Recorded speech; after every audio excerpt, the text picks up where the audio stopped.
Hey everyone, Tim and Mean here with Cozy Homestead. How's everyone doing tonight? Hopefully everyone is staying warm, nice and toasty warm. So in this video, I want to talk about cold weather travel.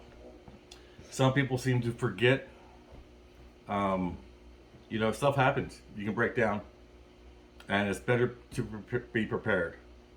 Now, everything I'm going to show you is stuff that we would pack if we were taking a trip and there was a chance of bad weather. Even if there's not a chance of bad weather, you should take it with you just in case. So first thing you're going to need is a bag or a backpack to pack everything in. And the first thing you want to think about is, of course, warmth. So what we're going to do is want to make sure that we pack some nice warm coats, knit hat, gloves, everything you're going to need to help keep your upper torso warm. Make sure you're wearing non-steel-toed shoes, because the steel toe will actually make your toes get colder faster, and your extremities, your toes and fingers, are the first thing to get frostbite. So you got to make sure you get protected. Even a scarf, pack a scarf. Okay. For inside the vehicle, if you do break down and say you get trapped in snow, no one's coming for you, you're going to want to look at having some fleece blankets with you. Okay. Especially if you've got little kids, you've got to make sure that we take care of little kids. Bring an extra. If you have a baby, bring an extra fleece blanket just for the baby. Make sure they're going to stay nice and toasty warm.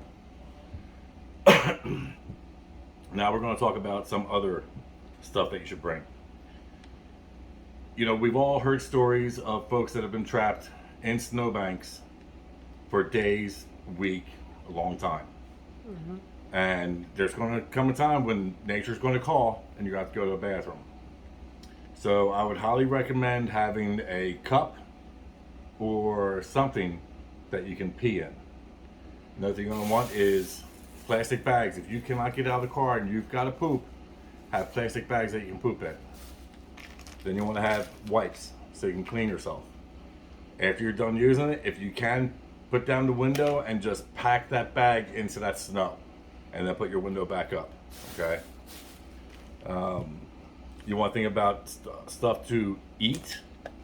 Make sure you pack some snacks. This way you can stay nourished somewhat, okay? So that you don't really get too cold and you don't get too hungry. Because once you get really hungry, you're going to start to lose your energy and your motivation and your will to survive. So this is all about having the will to survive, having all these things to help you to survive. Pack a couple of big tumblers. These tumblers here will keep stuff hot for 36 hours. So we would pack like hot tea or hot chocolate, even hot water. Okay, and only open it if you absolutely have to. This way the heat stays inside the tumblers. Okay. Hand warmers, feet warmers.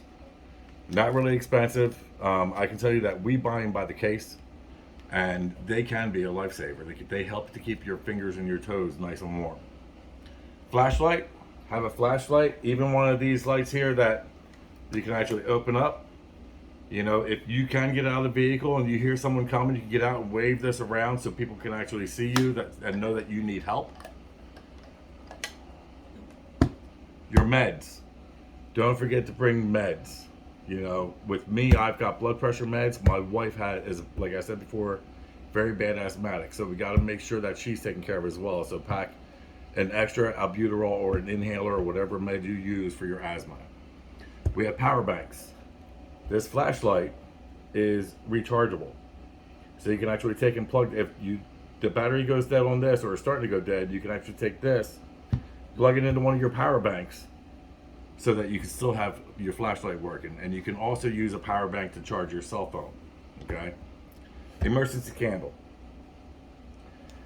These are candles that we make ourselves, and these candles will last anywhere from 40 to 50, sometimes even 60 hours. This isn't just going to provide light, but it's also going to provide heat. But when you're using this, you got to make sure that you keep your window cracked. This way, if you are in snow, you have some way for air to get into that vehicle. Matches, so you can light your candle, of course. Okay. Matches are lighter. Yep, matches lighter. Matches would probably be better because when the candle starts burning down, it's kind of hard to reach in there with a little lighter. Okay. Um, Now, if you do get stuck in the snow and you do feel that you're getting cold and you're with somebody, you're going to want to take this is something that you learn for survival. You want to take your hands, put them in your armpits. Okay. If you're with it doesn't matter who you're with. If you're with one of your friends, whether it be a girl or a guy, and you're a guy, you're going to want to take your feet and put your feet in that person's crotch. And they're going to want to take their feet and put it in your crotch. This will help to keep your hands and feet warm. Believe it or not. Look, I know it sounds crazy, but it's time to suck it up. Okay? This is when you really have to think about survival. And I'll tell you what, if it comes down to it, if I'm with one of my friends and he is a dude, I'll tell you what, my feet are going in the crotch. This way they stay warm. It's all about survival. Okay? So that's really about it. Just think about stuff that you're going to need to survive. The meds, and again, the kids, the babies are the most important. You've got to make sure that they've got stuff to stay warm, even stuff for them to stay occupied. If you're trapped in a car for a few days before somebody gets to you, one, your kid's going to be losing their mind. What happens when kids lose their minds? We lose our minds, right? So make sure you have something in there to keep them occupied. Try if they have a tablet or something, they've got to know that if they're playing games on there, the more they use it, the faster the battery goes. We can't recharge it. The cell phone's going to be the most important thing to recharge. This way, once you have signal, you can contact somebody to get help, which you won't be able to do so much on the tablet. Okay. So have like a board game or something that the kid enjoys that you can bring with you to help keep them occupied. Even books. Bring a couple of books for the kids, or coloring book and crayons. Just to help you stay occupied, because you don't know how long you're going to be stuck there. It could only be a couple hours. It could be a few days. It could be a week. We've all seen those stories where that has happened. People have gotten stuck in the snow and couldn't get out. Now, the one thing you're going to want to make sure you have is a folding shovel. Try to keep the area outside around your vehicle clear. This way you can get to the back of the car. You want to shovel out around that exhaust pipe. Okay? This way you can start your car, get it warmed up inside from time to time. But once that snow starts blocking that exhaust pipe, or just around the bottom of the vehicle, there's going to be no place for those gases to go except for inside your vehicle, and that's when people are going to lose their lives. Okay? So you want to keep that exhaust pipe area clear so that the gases can actually go up through the snow and escape. Otherwise, it's just going to fill the vehicle. Okay? Let us know what you think. Mahal, do you have anything? No, you're good. Okay. Y'all take care. Stay blessed. Please comment, share your thoughts. If there's something you think should be added to this kit, please share it. Let's get the word out there. If we can help one person with this. You look at the crazy weather. Buffalo, New York, right now, they're going through a blizzard. Yeah. The Midwest just got hammered, and they're getting hammered again. You got a lot of places getting lake effect snow right now. Now, if you're up in the Midwest, where sometimes from one road to the next, there's very few things in between point to point. So if you get stuck in that snow or you get run off the road, look at this guy who was just found under a bridge at a river, and he was trapped there for 6 days. He had nothing.